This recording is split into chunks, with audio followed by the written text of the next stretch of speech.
Ah bah, là ça commence à tourner, donc vous pouvez y aller quand vous voulez.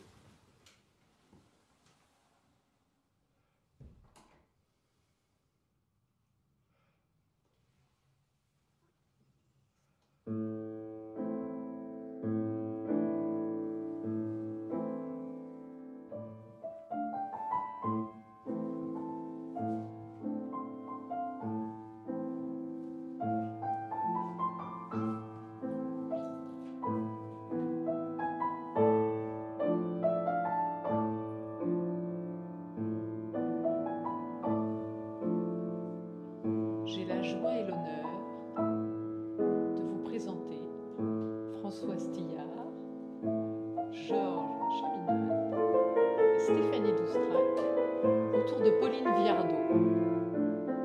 Cette grande inconnue, encore trop méconnue, et que nous avons la chance de vous présenter.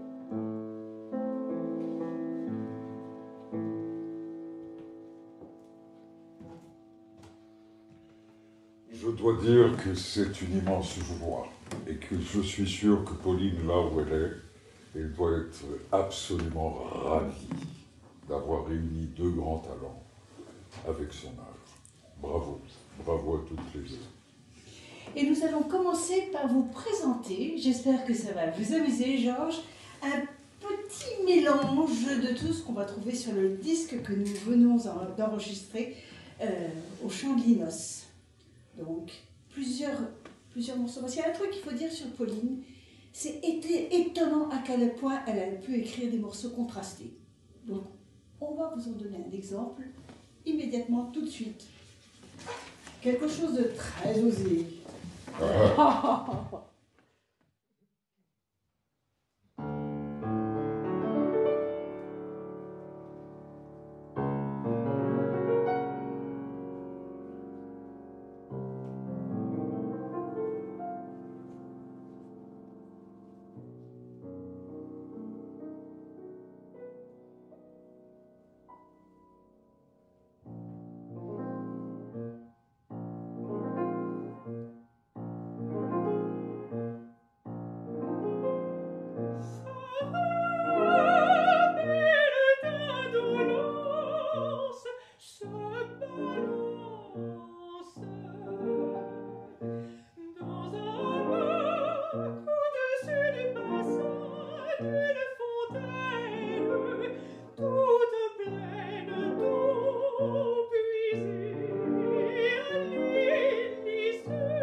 Sarah la baigneuse de Victor Hugo.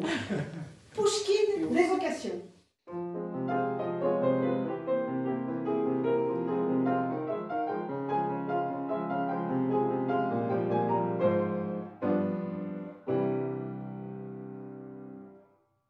Si jamais, pendant la nuit, lorsque la paix règne sur terre, lorsque la lune au ciel pâlit et des tombeaux blanchit la pierre, si nous écueillons pour la loi les morts désertent leur demeure.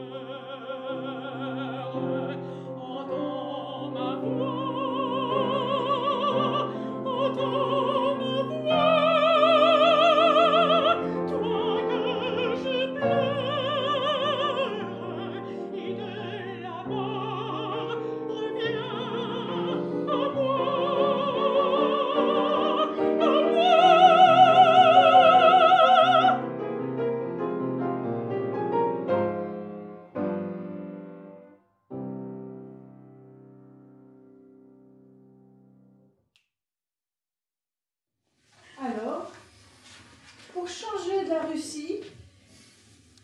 Poésie toscane, une chanson populaire. Povera me.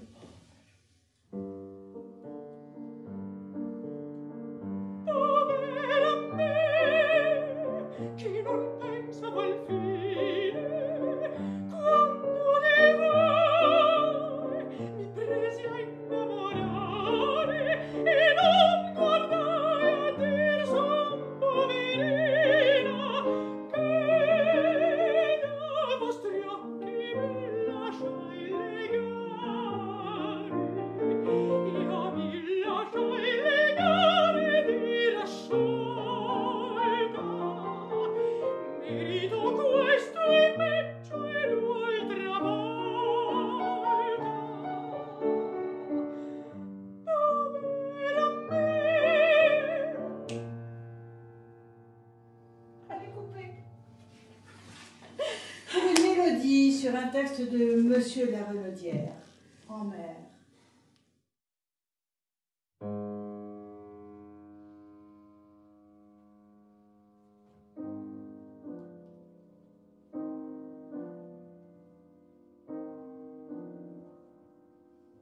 La lune dans les cieux, promenant ses clartés, se mire sur les flots argentés.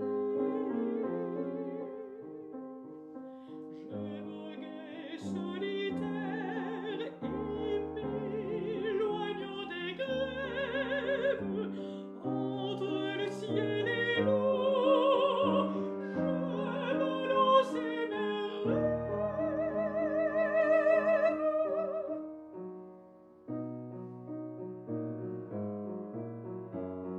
Entre le ciel et l'eau, quand la mer est d'azur, quand le flot est tranquille et que le cœur est pur, la double immensité nous parle et nous révèle la faiblesse de l'homme et la force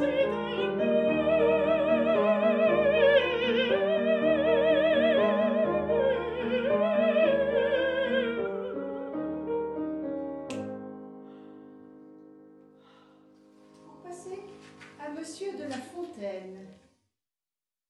Savetier financier.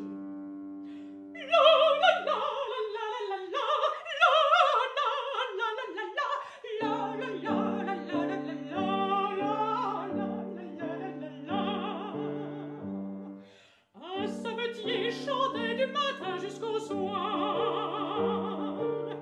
C'était merveille de le voir, merveille de l'ouïr. Il faisait des passages plus qu'aucun des sept sages. La, la, la, la. Son voisin, au contraire, étant tout cousu d'or, chantait peu, dormait moins encore. C'était un homme de finance, si sur le point du jour, parfois il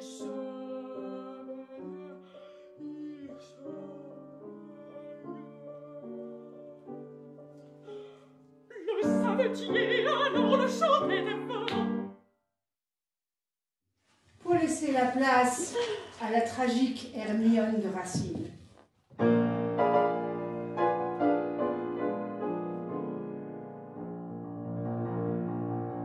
Je ne t'ai point aimé, cruel, qu'ai-je donc fait?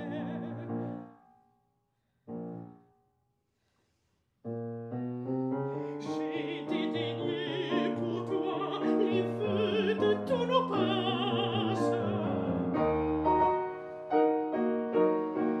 Je t'ai cherché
Et elle attendra en secret un petit peu plus longtemps. Maintenant, on va parler de Pauline Viardot. Pauline Viardot.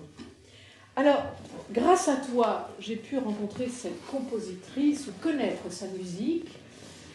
Comment toi l'as-tu découverte? Eh bien, j'ai beaucoup travaillé sur les compositrices. Et au départ, donc dans les années 80, il y a longtemps, c'est sur Fanny Hensel que j'ai travaillé, qui s'appelait alors Fanny Mendelssohn, sœur de l'illustre compositeur Félix Mendelssohn Bartholdy. Et pendant toutes ces années, eh bien, j'ai travaillé dessus et grâce à tout notre travail, elle est devenue Fanny Hensel de son propre chef. Elle a sa Fanny Hensel, elle est à Berlin. Elle a gagné son nom. Et Pauline Viardot, que j'avais rencontrée en même temps, dans toutes mes recherches, dont j'ai gardé toutes les partitions, dont j'ai toujours joué les œuvres, eh bien, elle n'a pas gagné son allée à Paris comme Fanny Hensel dans le Nouveau Berlin. Mais ça va le devenir. Voilà, on a fait ce qu'il fallait. Alors, quelles sont ces dates? 1821, 1910. C'était pas un piège, c'était aussi pour présenter cette année, justement 2021, où on commence justement, il serait l'occasion de la faire connaître davantage. Et aussi, donc, nous avons l'immense plaisir d'avoir Georges qui est là pour promouvoir, en fait, le travail de Pauline. Promouvoir peut-être pas, mais en tout cas le faire connaître. Oui. Le faire connaître, car Pauline, comme vous l'avez entendu, c'est une compositrice d'excellence, avec cette diversité absolument fabuleuse qui vient encore soutenir l'universalité du langage musical. En tout cas, Pauline, naturellement, c'est quelqu'un qui m'est très lié déjà dans ma généalogie vocale, car mon professeur était l'élève d'Elisabeth Schumann, qui était l'élève d'une élève de Pauline Viardot. Donc, cette généalogie vocale aujourd'hui est absolument extraordinaire, car on voit des personnages comme Kirsten Flagstad, ou comme Birgit Nilsson, ou comme Teresa Berganza, ou comme Placido Domingo, qui descendent de cette famille absolument extraordinaire, où le gène de la génialité était présent. Ça veut dire la famille Garcia. Exactement. Et est-ce qu'on peut présenter justement la famille Garcia? Alors, François, si tu veux bien, voilà, nous dessiner un petit peu le portrait familial. Eh bien, Wow. Pauline était la fille de Manuel Garcia, qui donc était un ténor d'exception, qui a créé le rôle d'Almaviva en Andalousie, dans le Barbier de Séville. Le Barbier de Séville. Absolument, et qui était aussi compositeur. Voilà. Et alors, c'est ça qui est absolument fabuleux, parce que je sais que vous allez partir faire Carmen à Tokyo, et le noyau, le germe de l'opéra de Bizet vient du polo de Manuel Garcia. Et c'est là où Bizet, avec cette génialité qui était la sienne, à partir de partitions qu'il avait reçues, notamment de la part de Pauline, puisqu'ils étaient voisins rue de Douai à Paris et à Bougival. Donc là, on parle de Bougival.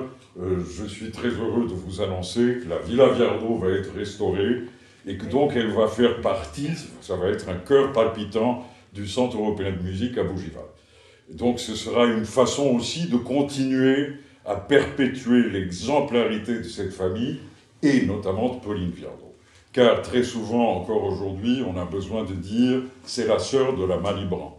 Mais elle était bien plus importante que la Malibran, déjà par son parcours aussi d'âge, puisqu'elle est morte à l'âge de 89 ans, Alors que la pauvre Malibran, Elle elle À est 28. décédée à 28 ans. à 28 Une carrière ans, fulgurante. fulgurante, elle était d'une beauté extraordinaire, c'était une grande diva, la diva romantique par excellence, et Pauline va vivre tout ce siècle, je dirais même qu'elle va faire un pont entre le 18e et le 20e. Et elle va finir ses jours, bon, elle a débuté ses jours avec Lorenzo da Ponte, puisqu'elle est partie avec la famille Garcia pour faire la création du Don Giovanni et du Barbier de Séville pour la première fois à New York, invitée par Lorenzo da Ponte, le librettiste de Mozart. Car Lorenzo da Ponte était devenu professeur de littérature italienne au Columbia University à New York. Et donc cette fille, à l'âge de 4 ans, va finir ce parcours extraordinaire disant à Stravinsky, vas-y, l'oiseau de feu, c'est génial. Donc, vous voyez le parcours déjà musical de cette femme qui est absolument incroyable. Et je dois dire que dans le choix de vos mélodies, pour ce disque qui est vraiment un témoignage, encore une fois, que je salue de tout cœur et avec tous mes remerciements, c'est également le fait qu'elle est moderne. Elle ouvre des portes. Dans cette diversité, déjà, au niveau du choix des langues, car elle était polyglotte. Et je le dis souvent, elle était la mère Europe. Car autour d'elle se constitue une conscience culturelle européenne devant les nationalismes et les impérialismes qui poussaient comme des champignons au XIXe siècle et qui ont eu comme résultat les terribles 2 guerres mondiales du XXe. Donc autour d'elle se crée une conscience culturelle européenne. On parle souvent des pères fondateurs de l'Europe. Moi, j'aimerais qu'elle trouve sa place comme la mère fondatrice de l'Europe culturelle. Magnifique. Moi, j'aimerais ajouter par rapport à notre disque que cette personnalité rayonnante de Pauline Viardot fait qu'on la montre souvent en compagnie de tout le monde.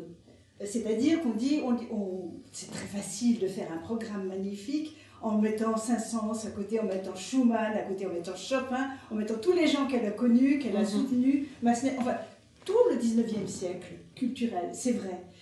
Mais elle a quand même composé des mélodies qui valent le coup d'être données toutes seules. Donc sur ce disque, il n'y a que du Pauline Viardot. Bravo. Mais je ne pense pas qu'elle se pensait elle-même comme une compositrice. Elle était musicienne. Elle était musicienne parmi les musiciens. Absolument.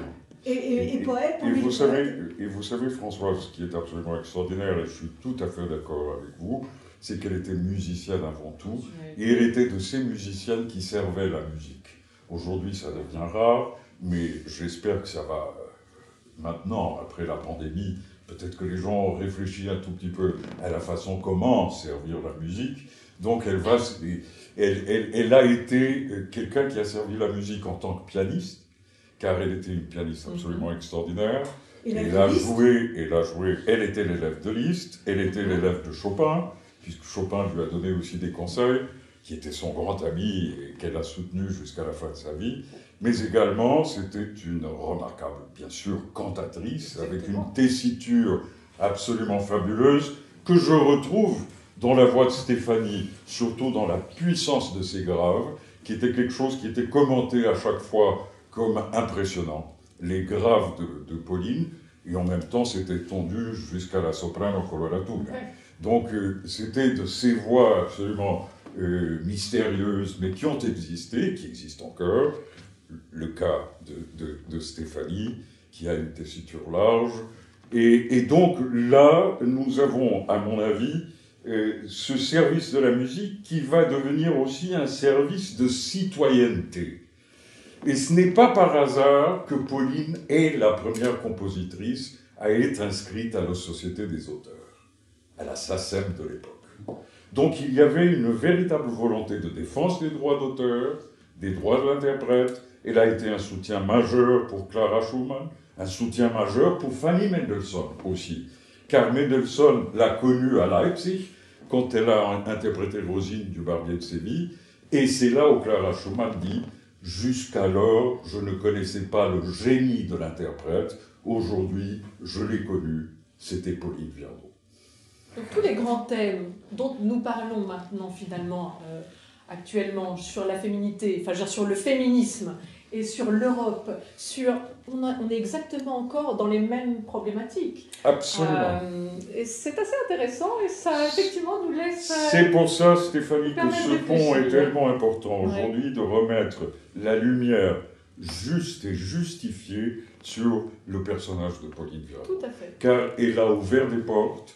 Aujourd'hui, c'est à nous de continuer, car aujourd'hui, je pense, l'Europe, le monde en général, a besoin tout d'abord des femmes, parce que l'avenir leur appartient. Il serait temps de Et s'en rendre compte. deuxièmement, cette conscience culturelle, ça veut dire comme fondement de l'Europe.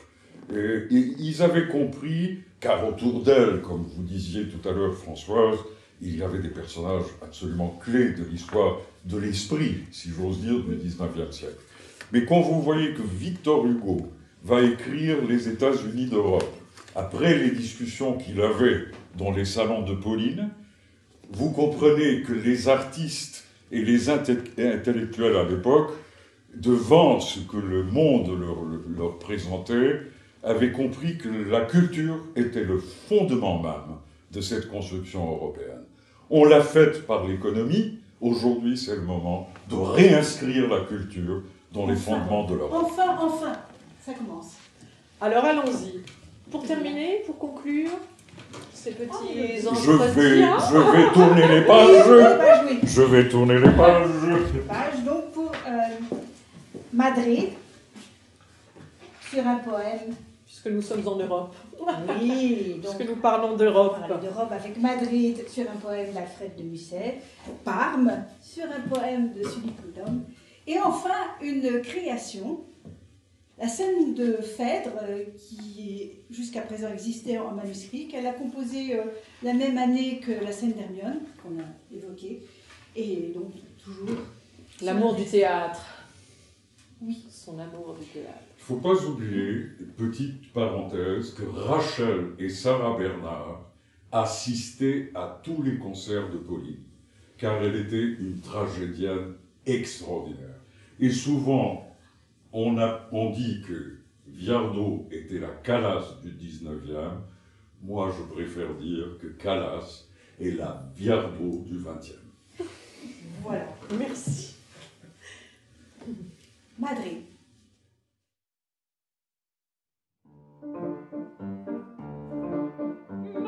Madrid, princesse des Espagnes, il court par des mille campagnes, bien des yeux bleus, bien des yeux noirs, la blanche ville aux sérénades, il passe par des promenades, bien des petits pieds tous les soirs. Madrid, quand les taureaux bondissent, bien des mains blanches applaudissent, bien des écharpes sont en jeu.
Les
moments me sont chers.